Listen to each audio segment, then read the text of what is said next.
The first is that we have our photo contest winners, and that is Jamie and Cindy from Running Skirts. This awesome picture on the beach.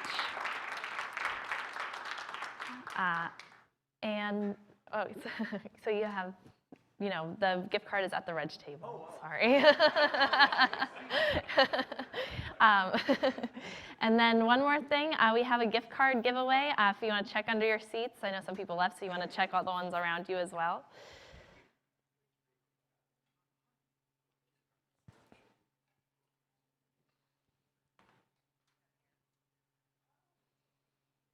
Keep looking.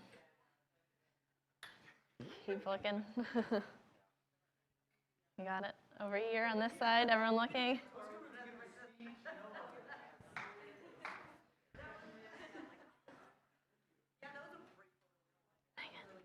I need a clicker.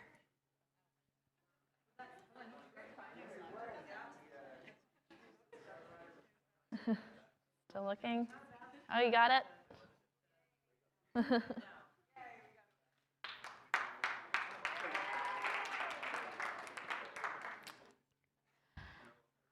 All right, so now we've gotten to the final part of the summit where we talk about the 5 things we've learned.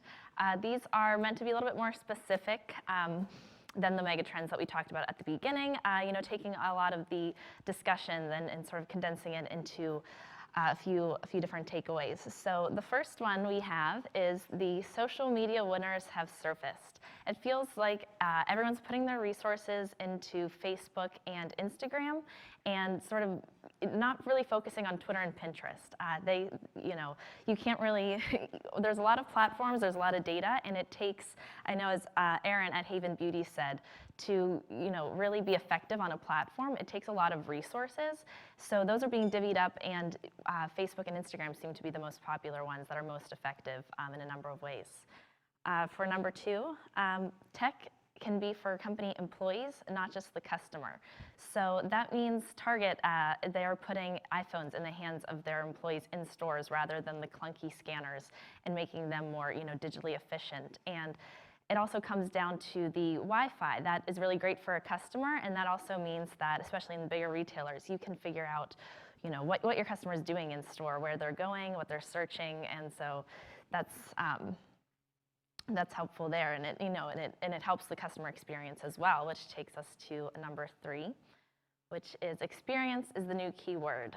Obviously, everyone wants to stand out, and that requires a great customer experience, whether that's on mobile, online, or in-store. It's not enough to just enable a transaction, and that comes to the mobile apps as well. I know we talked to Cheryl at American Eagle, who said that their mobile app has their in-store playlists, and even though it's not really driving the bottom line, that it helps their millennial consumer engage with the brand outside of the store as well. And so for number 4, we have the in-store digital is not always just a gimmick, and that relates back to what we were just talking about. Displays are interactive, and people want that experience, and the user-generated content in stores isn't that helps get an idea of what people are wearing and looking at, and it's not technology for technology's sake. It's really helping bring people in closer with the brand. And for number 5, we still haven't figured out attribution, and it's causing internal tension. I feel like attribution is the biggest challenge that has come up on the challenge board, in town halls. Figuring out cross-channel attribution is big. And that means that internally, there's a big question about where you put this budget. So we're still figuring out what's working across channels and platforms, and that's resulting in a lot of data. And it's hard to prove what's working. So everyone's sort of fighting for the same piece of the internal marketing budget. And so to prove that lift and that conversion is really difficult. And so companies are still figuring that out internally. And it seems like we're all in the same boat, so that's good at least. So those are the 5 things, and I'm going to bring up Nick Fries, our CEO, to close out the summit. All right, thank you. Thank you, Hilary. That was great. It's worth the wait, that's for sure. Thanks, everybody. I hope you had a great event with us. We did a lot. I can't believe how fast it went by.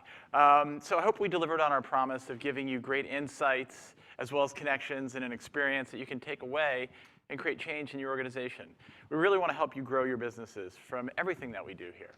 So thank you. Also want to thank our sponsors, because we can't do events like this without the support of those companies, so we're so grateful for them. As well as the Digiday team, who's worked so hard to bring this event to you, and all the speakers that shared their stories this week. So thank you. So we have a full schedule of summits, brand-related summits this year, and we hope that you come back and see us. We've got a content marketing summit coming up in a couple of weeks. Then we're going to do a brand summit in April, and then we're going to redo this event in June. And so we'll announce the location after this event is over.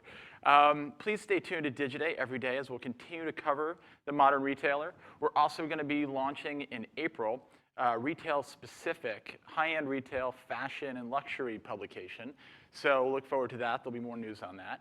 And I hope you have a safe trip home, and come see us again. Thank you so much.